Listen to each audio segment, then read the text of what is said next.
నిరసనలు, ఆందోళనలు, పోలీసుల అరెస్టులు అంటే సాధారణంగా పెద్దలు, విద్యార్థి నాయకులు గుర్తొస్తారు. కానీ కేవలం 6 ఏళ్ల వయసున్న ఓ బాలుడు ప్రభుత్వానికి వ్యతిరేకంగా గళం విప్పడం, ఆపై జరిగిన పరిణామాలు ఇప్పుడు దేశవ్యాప్తంగా హాట్ టాపిక్గా మారాయి. బీహార్ రాజధాని పాట్నాలో జరిగిన బీపీఎస్సీ పేపర్ లీకేజీల ఆందోళన నేపథ్యంలో తెరపైకి వచ్చిన ఆదిత్య కుమార్ అనే బాలుడి ఉదంతం ప్రస్తుతం రాజకీయంగానూ సామాజికంగానూ తీవ్ర చర్చకు దారితీసింది. అసలు ఆ బాలుడు నిరసనల్లో ఎందుకు పాల్గొన్నాడు? పోలీసులు నిజంగా ఆదిత్య కుమార్ను అరెస్టు చేశారా?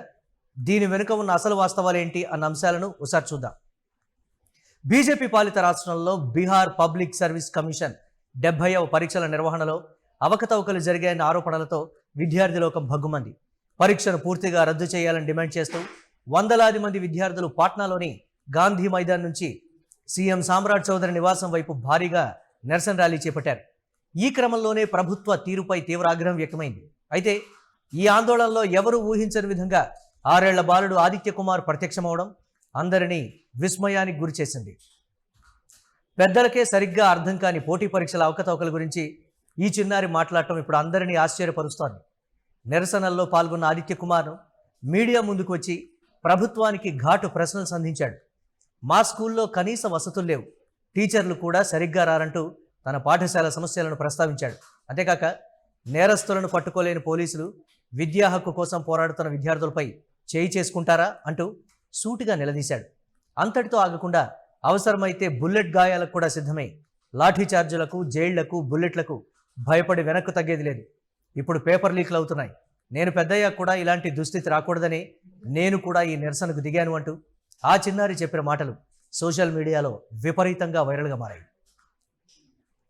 जेल भी जाने का मुसीबत आ रही तो जाएंगे, गोली भी चलेगा तो खाएंगे, पर भ्रष्टाचारी सरकार को उखाड़ फेंकेंगे। भैया लोग का मांग यह है कि बीपीएससी का पेपर लीक क्यों हुआ, वापस से परीक्षा लिया जाए। आपका तो उम्र स्कूल जाने का था, आप आ गए हैं प्रोटेस्ट में। अभी हम बच्चा है, हम बढ़ाएंगे, कहीं पता चले भ्रष्टाचारी सरकार मेरा भी पेपर लीक करवा दे। ऐसा थोड़ी ना, अभी बच्चा बड़ा तो हम जरूर होगा, इसीलिए हम कहते हैं अभी सब आ जाइए। यही हाँ, आज सब किसान नौजवान लोग सब आएंगे। आपके घर से मम्मी पापा आने के लिए मना नहीं किए थे कि आप जा रहे हो, इतना छोटे हो, पुलिस वहाँ लाठी चलाती है? डरेंगे हम लोग क्यों? हम लोग डरने वाले नहीं है, भ्रष्टाचारी सरकार को उखाड़ फेंकेंगे। आदित्य कुमार नहीं, रेंट लेकर आते पटना कुनाल चक मोहनपुर गली अपना प्रॉपर घर वो गया जिला अतरी थाना ग्राम मोहम्मद। खाना पीना खा के आया है? हाँ, खाना पीना अब खाना पीना खाए चाहे नहीं, पहले भ्रष्टाचारी सरकार निकलो मकानों से, जंग लड़ो बेईमानों से। फिर से बोलो निकलो घर। मकानों से जंग लड़ो बेईमानों से। देख सकते हैं बच्चा का जुनून किस तरह से है। सरकार को लगातार टारगेट कर रही है। सर आप ये बताइए, सर ये बताइए ना।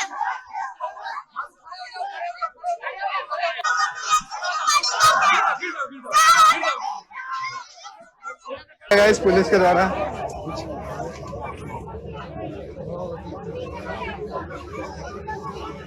ये पता नहीं क्यों आया था प्रोटेस्ट में, ये वायरल సామ్రాట్ చౌదరి ప్రభుత్వానికి వ్యతిరేకంగా గొంతెత్తడమే కాకుండా నిరసనల్లో ప్రధాని మోదీ రాజీనామా చేయాలని కోరుతూ పోస్టర్ పట్టుకున్నాడనే కారణంతో పోలీసులు భారీ బందోబస్తు మధ్య అతన్ని అరెస్టు చేశారంటూ పెద్ద ఎత్తున ప్రచారం జరిగింది. ఇందుకు సంబంధించిన విజువల్స్ సోషల్ మీడియాలో విపరీతంగా వైరల్ అవుతున్నాయి. దీంతో నెటిజన్లు, ప్రత్యర్థి పార్టీలు సామ్రాట్ చౌదరి, మోదీ సర్కార్లపై గళమెత్తాయి. మోదీ చెప్పిన రామరాజ్యం ఇదేనా? నేరస్తులను పట్టుకోవడానికి చేత కాదు, కానీ 6 ఏళ్ల బాలుడిని పట్టుకుంటారా అంటూ నెటిజన్లు తీవ్ర ఆగ్రహం వ్యక్తం చేశారు. డబుల్ ఇంజన్ సర్కార్ అమానవీయంగా వ్యవహరిస్తోందని, ప్రశ్నించే గొంతుకలను చిన్న వయసులోనే అణిచివేయాలని చూస్తోందని ప్రతిపక్షాలు మండిపడ్డాయి. అయితే ఈ వివాదం ఇలా కొనసాగుతూ ఉండగానే ఈ ఘటనపై ఇంకొక వాదన కూడా తెరపైకి వచ్చింది. నిజానికి పోలీసులు ఆ బాలుడిని అరెస్టు చేయలేదని, ఉద్రిక్త పరిస్థితుల మధ్య ఆ చిన్నారికి ఎటువంటి ప్రమాదానికి గురికాకుండా నిరసన ప్రాంతం నుంచి కేవలం సురక్షిత ప్రాంతానికి దూరంగా తీసుకువెళ్లారనే మరో వెర్షన్ వినిపిస్తోంది. బాలుడి రక్షణ కోసమే పోలీసులు ఆ క్షణంలో అలా వ్యవహరించారని, రాజకీయ లబ్ధి కోసం కొందరు కావాలని దీనిని అరెస్టుగా చిత్రీకరిస్తూ అసత్య ప్రచారం చేస్తున్నారని మరో వర్గం గట్టిగా వాదిస్తోంది. మరోవైపు ఒక చిన్నారిని ఇలాంటి రాజకీయ ఆందోళన కార్యక్రమాల్లోకి తీసుకురావడం ఎంతవరకు సబబు అనే దానిపై కూడా భిన్నాభిప్రాయాలు వ్యక్తమవుతున్నాయి. देखिए जैन अल्फा, ये देखिए जैन अल्फा, मैदान में जैन अल्फा, ये लड़का बहुत ज्यादा वायरल है और आज आंदोलन में उतरा हुआ है। ये देखिए जैन अल्फा। क्या हुआ बाबू, बोलो क्या हुआ? छोड़ दीजिए सर, छोड़ दीजिए।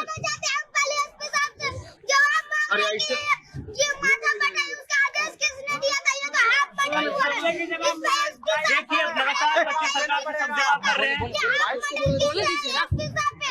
ये अनपढ़ मुख्यमंत्री के कहने पे हुआ है, हमको भी पता है, उसी का जवाब तुमको भी चोट लगा है क्या बाबू? नहीं, हमको तो चोट नहीं लगा। तो पुलिस तुमको पकड़ रही थी क्या?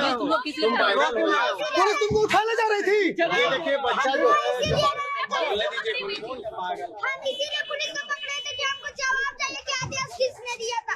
ये माथा फट गया, छात्र का आंदोलन। మొత్తంగా చూస్తే ఈ ఘటన రెండు ముఖ్యమైన అంశాలను మన ముందుంచుతోంది. మొదటిది, విద్యా వ్యవస్థలో జరుగుతున్న లోపాలు, పేపర్ లీకేజీలు ఏ స్థాయికి చేరుకున్నాయంటే చివరకు బడికి పోయే 6 ఏళ్ల పిల్లలకు కూడా ఆ సమస్యలు తెలిసేలా సమాజం మారిపోతోంది. ఇక రెండోది, సోషల్ మీడియా యుగంలో ఒక ఘటనకు సంబంధించి వచ్చే వార్తల్లో ఏది నిజమో ఏది అతిశయోక్తో అంచనా వేయడం కష్టంగా మారుతోంది. ఆదిత్య కుమార్ అరెస్ట్ అయ్యాడా లేదా అన్నది పక్కన పెడితే ఆ చిన్నారి మాట్లాడిన మాటలు మాత్రం బీహార్ విద్యా వ్యవస్థలోని లోపాలను, యువతలో ఉన్న అసంతృప్తిని కళ్లకు కట్టినట్లు చూపించాయనడంలో ఎలాంటి సందేహం లేదు. ఇక ప్రశ్నించే తత్వాన్ని చిన్నప్పుడే అలవర్చుకోవడం మంచిదే అయినప్పటికీ పిల్లల భద్రతను పణంగా పెట్టి ఇలాంటి నిరసనల్లోకి వారిని లాగడం సరైనదేనా? దీనిపై మీ అభిప్రాయం ఏమిటి? కామెంట్ చేయండి.